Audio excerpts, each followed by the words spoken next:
देखिए कैसे हैं राजा दशरथ, अपने मन का विचार मनोगत गुरुदेव के सामने रखा। मुनियों के मंडली के बीच में अदंडयोस्मि अदंडयोस्मि अदंडयोस्मि। कभी कभी राजा यही तो कहता था कि मुझे धर्म दंड नहीं दे सकता, मुझे धर्म नहीं दंड दे सकता, मुझे कोई दंड नहीं दे सकता। जब राजा बनाया जाता था भारत में, जब राजा बना दिया जाता था, उसके माथे पर मुकुट रख दिया जाता तो पूछता था कि अब मैं क्या हो गया, तो सब कहते थे आप सर्वतंत्र स्वतंत्र सर्वश्रेष्ठ जयी, आप शासन करेंगे, हम आपकी प्रजा हैं, आप हमारा न्याय करना, अब आप सबसे बड़े महान हैं, अब आपके ऊपर कोई नहीं है। अदंडेओस अदंडेओस, अब मैं दंड से अलग हो गया, मुझे कोई दंड नहीं दे सकता। तब साधु महात्मा उठकर खड़े होते और ऐसे पुण्य सलिलाओं का जल उसके मस्तक पर छिड़क कर कहते कि ना राजा ऐसा नहीं है, धर्म दंड दे सकता है, धर्म दंड दे सकता है। ऐसा नहीं है कि आप धर्म के भी ऊपर चले गए।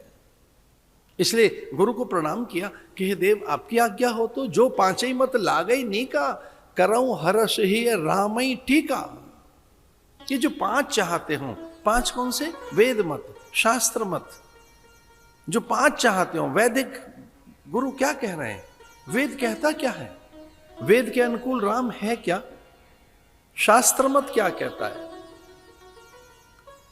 तीसरा नृप मत क्या कहता है? ये जो विधि विशेषज्ञ बैठे हैं, उच्च पदस्थ अधिकारी, जनपदों के यहाँ प्रतिनिधि, अथवा तो जो विधि विशेषज्ञों के साथ जो बड़े विधिवेत्ता हैं, जो विद्वान हैं, गुणी हैं, चतुर हैं, सुजान हैं, विवेकी हैं, धर्मज्ञ हैं, नीतिज्ञ हैं, वे क्या सच में इसका समर्थन करेंगे? तो गुरुजनों के इतर देखिए, वेद मत, शास्त्र मत, नृप मत, और चौथा है लोक मत। लोक क्या कहता है? प्रजा क्या कहती है?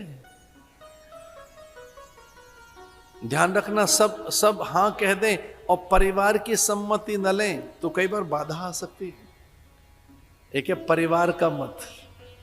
परिवार क्या कहता है? ऊपर बैठी रानियों ने फूल बरसाने आरंभ कर दिए, उनसे तो रहा ही नहीं गया, और कौशल्या का संकेत पाकर चौक पूरने लगी। सुमित्रा दीपदान के लिए उद्धत हुई, मंगल कलश भर लिए, तोरण द्वार मंगल वंदनवार कैसे लगेंगे, और रहा नहीं गया कैकई से। कैकई सीधे कोष तक पहुंची और ऐसे संकेत से राजा से किंचित ऐसे एक आज्ञा ली आंखों ही आंखों में कि मैं जो करने जा रही हूं उसके लिए आज्ञा है ना। तो पहली बार रानी ने कोई मनमानी नहीं की, चूंकि वहां गुरुजनों का एक सानिध्य है, और कुछ ऐसे संकेत में वो ऐसे निकली और कोष खाली कर पन्ना, पुखराज, मूंगे, माणिक्य, वैदूर्य, हीरे भर भर कर थाल में, और वो उलीचने लगी क्या कही कि हमारा बेटा अब राजा बनेगा राम। देखिए राम अब राजा बनाए जाएंगे।